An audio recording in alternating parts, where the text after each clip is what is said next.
Hello दोस्तों, अस्सलाम वालेकुम। आज हम देखने वाले हैं ध्रुव राठे जी का अनबिलीवेबल वीडियो जो इंडिया में जॉब्स की पूरी तरीके से पोल पट्टी खोलेंगे। हमेशा उनके वीडियो आर पार वाले होते हैं।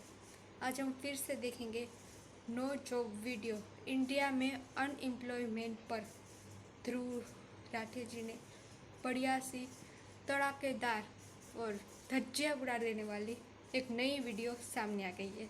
चलिए देखते हैं क्या कहते हैं Dhruv Rathee ji. Let's play now. सबसे पहले सरकार की क्लास लगाते हैं। प्रधानमंत्री मोदी ने करोड़ों जॉब्स देने की प्रॉमिस करी थी, क्या आपको याद है दोस्तों? लेकिन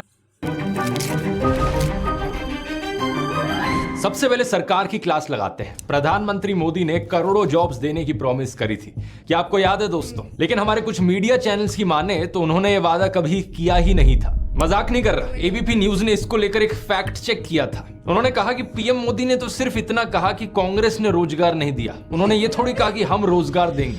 यह बीजेपी चुनावी वायदे के तौर पर कहीं भी कभी भी देश को हर साल 2 करोड़। आपको बता दें 2012-13 में जब बच्चे इतना पढ़ रहे थे, 10वीं क्लास 12वीं क्लास कॉलेज एमकॉम सब कुछ किया, किस लिए? अच्छी सी जॉब के लिए। उस टाइम पर वो दौर था, पहले के टाइम पर तकरीबन 8 से 10 साल पहले कई माँ बाप और बच्चे ये समझते थे आज हम पढ़ेंगे, इतना पढ़ेंगे, अच्छे जॉब होगी। लेकिन हकीकत पता है क्या है? 6,000 की नौकरी भी मिल नहीं रही है। 6,000 तक की। जिन माँ बापों ने 10-15 लाख रुपये खर्च किए सिर्फ पढ़ाई पर, किस लिए? अच्छी जॉब के लिए। और मोदी सरकार आने के बाद अच्छी जॉब तो छोड़ो, अब घर का खर्चा पानी भी किसी का चल नहीं रहा है। 6,000 तक की जॉब नहीं मिल रही है। 6,000 की जॉब जो देने वाले बैठे हैं प्राइवेट सेक्टर वाले, ऑफिस हो जात के डॉक्यूमेंट वगैरह फलाना ठिकाना के बावजूद जॉब मिल नहीं रही है। कई सारे हमारे से दोस्त थे जिन्होंने खुद कहा अब घर का खर्चा जो है वो भी मुश्किल हो गया चलाना। पहले अपने माँ बाप के खर्चे पर उपलते थे, उसकी जो पढ़ाई थी उसके माँ बाप के जो खर्चे थे उन्हीं पर हुई। अब जो बच्चे बड़े हो गए उनके पास जॉब नहीं, अभी भी वो अपने माँ बाप के खर्चों पर ही पढ़ रहे हैं। तो फिर क्या फ़ायदा उस पढ़ाई का? 2012-13 से जिन्होंने पढ़ाई इतनी करी, उस पढ़ाई का क्या फ़ायदा आखिर हुआ? बताइए। 6,000 की जॉब के लिए माँ बापों ने 10 लाख 20 लाख सिर्फ पढ़ाई पर खर्चा किया। जितना खर्चा गया उतने तो वसूल भी नहीं हुए। बहुत ही बुरा हाल है, बहुत ही बुरा। लेकिन अंधभक्त अभी भी नहीं सुधरेंगे और सिर्फ मौत वोट जी को ही देंगे। चलिए फिर से प्ले कर लेते हैं। नौकरी देने का वायदा नहीं किया था, इसीलिए मोदी सरकार पर हर साल 2 करोड़ नौकरी न दे पाने का आरोप झूठा साबित हुआ है। क्यों? एबीपी न्यूज वालों ये बताओ जरा, ये किस पार्टी की पॉलिटिकल कैंपेन है? युवाओं को बेरोजगार रखने वालों, जनता माफ नहीं करेगी। चलो हालात बदले, देश की सरकार बदले। ये ऐड दोस्त बिल्कुल अभी भी माफ नहीं करेंगे। आपकी सरकार आने के बावजूद पढ़े लिखे बेरोजगार को अभी तक नौकरी नहीं मिली है। आपको तो बीजेपी हरियाणा ने चलाई थी। पिताजी ने हमेशा पढ़ने को बढ़ावा दिया पर नौकरी ना मिली। विकास हो तो ही नौकरी निकले ना। इब जाग उठा है हरियाणा। आज की अच्छा अंधभक्त, अब तू जाकर देख। इतनी पढ़ाई लिखाई को उपसावा दिया, फिर भी 2024 तक मोदी जी ने एक भी नौकरी ना दी। जागा अंधभक्त क्या? अभी भी जागा नहीं है साले। सच्चाई पता है क्या है? मुझे बड़ा दुख होता है बताते हुए दोस्तों, इन्होंने हरियाणा को बेरोजगारी में नंबर 1 बना दिया है। दिसंबर 2022 के CMI डेटा के अनुसार हरियाणा में अनएम्प्लॉयमेंट 37.4% पर है, यानी कि पूरे देश में सबसे ज्यादा अनएम्प्लॉयमेंट यहाँ है। लेकिन बात सिर्फ हरियाणा की नहीं है, क्योंकि प्रधानमंत्री मोदी ने जगह जगह जाकर बार बार जॉब्स का वादा किया था। इस 8 साल पुरानी क्लिप को देखो। हमने मेक इन इंडिया का अभियान चलाया है और नौजवान अपने ही इलाके में रोजगार कमाए ताकि शाम को अपने माँ बाप के पास जाकर के बैठ सके। इन न्यूज चैनल वालों को ये 7 साल पुरानी क्लिप भी देखनी चाहिए, जहां पर प्रधानमंत्री 1 बिलियन नौकरियों की बात कर रहे हैं। Our aim is to create jobs for more than 1 billion young hands. हमारे ये सारे टीवी न्यूज चैनल्स या तो बेरोजगारी की बात करेंगे ही नहीं, और अगर करेंगे तो पूरा खून पसीना बहा देंगे सरकार की इमेज बचाने में। जैसे कि इन सुधीर चौधरी को देख लो, इन्होंने करीब 1 साल पहले ये प्रोग्राम किया, सबको सरकारी नौकरी क्यों चाहिए। या आम जनता को ही डांटने लग गए, कहने लगे कि तुम्हें सरकारी नौकरी इसलिए चाहिए क्योंकि तुम्हें ऊपर की कमाई करनी है, यानी रिश्वत लेनी है। सरकारी नौकरियों की चाहत के पीछे एक बड़ी वजह रिश्वत भी है। सरकारी नौकरी में अगर पैसा कम भी हो तब भी कई कर्मचारी रिश्वत लेकर अच्छा खासा पैसा कमा लेते हैं। और 2019 में हुए एक सर्वे में हर 2 में से 1 भारतीय ने यह माना कि उन्होंने अपना काम करवाने के लिए किसी न किसी सरकारी कर्मचारी को रिश्वत दी थी। यानी सुधीर भाई के अनुसार प्रधानमंत्री मोदी का जो नारा था, न खाऊंगा न खाने दूंगा, ये जुमला है। और मेरा तो मंत्र है, न खाऊंगा न खाने दूंगा।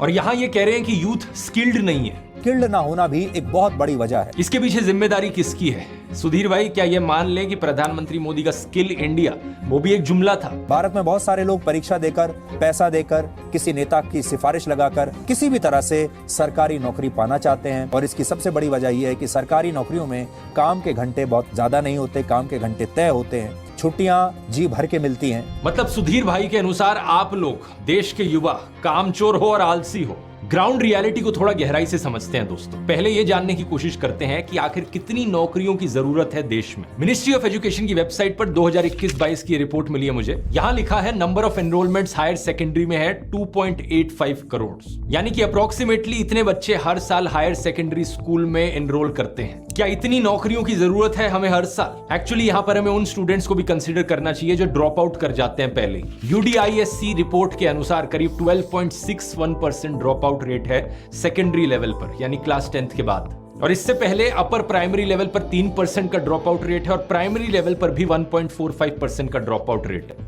इसी साल की इस रिपोर्ट को देख लीजिए, करीब 35 lakh 10th grade students 11th grade में पहुंच ही नहीं पाए। तो अगर हम 12th पास, 12th फेल और इन सारे ड्रॉप आउट्स को कंसिडर करेंगे तो ओवरऑल नंबर जो निकल कर आता है वो 3.4 करोड़ के आसपास होगा। इनमें से ज्यादातर 12th पास स्टूडेंट्स डिसाइड करते हैं कि वो कॉलेज में पढ़ाई करेंगे। लेकिन क्या हमारे कॉलेजेस में, देश के सारे कॉलेजेस में इन करोड़ों लोगों को अकोमोडेट करने के लिए इतनी कॉलेज सीटें हैं? इसका जवाब सीधे तौर पर ना है। पहले मेडिकल एजुकेशन का एग्जाम्पल लेकर देख लेते हैं। जुलाई 2023 में हमारे minister of health and family welfare ने पार्लियामेंट में बताया कि पूरे देश में करीब 1,08,000 MBBS की सीटें हैं। इसके अलावा कुछ BDS की भी सीटें हैं, bachelor of dental surgery. Times of India की रिपोर्ट के अनुसार जो टोटल नंबर ऑफ सीटें हैं यहाँ पर MBBS प्लस BDS की सीट्स, ये 1.4 लाख के अराउंड है। लेकिन नीट UG 2023 में जो टोटल नंबर ऑफ एप्लीकेशंस थी वो 20 लाख से भी ज्यादा थी। यानी कि अगर 15 लोगों को एम्बिशन है डॉक्टर बनने का तो उनमें से एक ही को सीट मिल पाती है। PG सीट्स का नंबर इससे भी कम है, 67,800 सीट्स सिर्फ। इसका मतलब समझ रहे हो आप दोस्तों, देश में डॉक्टर बनने वाले कैंडिडेट्स की सप्लाई भरपूर है। ढेरों लोग डॉक्टर बनना चाहते हैं हमारे देश में और डिमांड भी बहुत है। डॉक्टर्स की सख्त कमी है देश में। लेकिन प्रॉब्लम बस ये है कि हमारे देश में इतना एजुकेशनल इंफ्रास्ट्रक्चर ही नहीं बनाया गया सरकार के द्वारा। कॉलेजेस की, यूनिवर्सिटीज की, एजुकेशनल इंस्टीट्यूट्स की कमी है। इस प्रॉब्लम का एक और पहलू भी है। जितनी टोटल मेडिकल सीट्स हैं हमारे देश में, उनमें से आधी सरकारी मेडिकल कॉलेजेस में और बाकी आधी प्राइवेट मेडिकल कॉलेजेस में। और प्राइवेट कॉलेजेस की फीस बहुत बहुत हाई होती है। एक टाइम्स ऑफ इंडिया रिपोर्ट के अनुसार DY पाटिल मेडिकल कॉलेज जो मुंबई में है, ये सबसे महंगी MBBS की डिग्री ऑफर करता है 1.4 करोड़ रुपीस में। दिसंबर 2022 में minister of state for education ने पार्लियामेंट में इंफॉर्मेशन प्रेजेंट करी थी, जिसमें पता चला हमें कि मीडियन फीस किसी भी प्राइवेट मेडिकल कॉलेज की देश में 11.5 लाख रुपीस पर ईयर है। यानी कि पूरी डिग्री की फीस हो गई करीब ऑलमोस्ट 60 लाख रुपए। मीडियन फीस डीम्ड यूनिवर्सिटीज की इससे भी ज्यादा है, 21 लाख रुपए per year. Total fees 1 crore रुपए से ज्यादा। देश में कितने परिवार ऐसे हैं जो इसे अफोर्ड कर सकते हैं? 2022 की report state of inequality in India के अनुसार 90% इंडियंस की कमाई 25,000 पर मंथ से कम है। 90% देशवासी ये कॉलेज फीस अफोर्ड ही नहीं कर सकते। अब ये बातें सुनकर कोई न्यूज एंकर बहाना मारेगा कि सबको डॉक्टर ही क्यों बनना है। तो आइए दोस्तों, इंजीनियर्स की भी बात कर लेते हैं।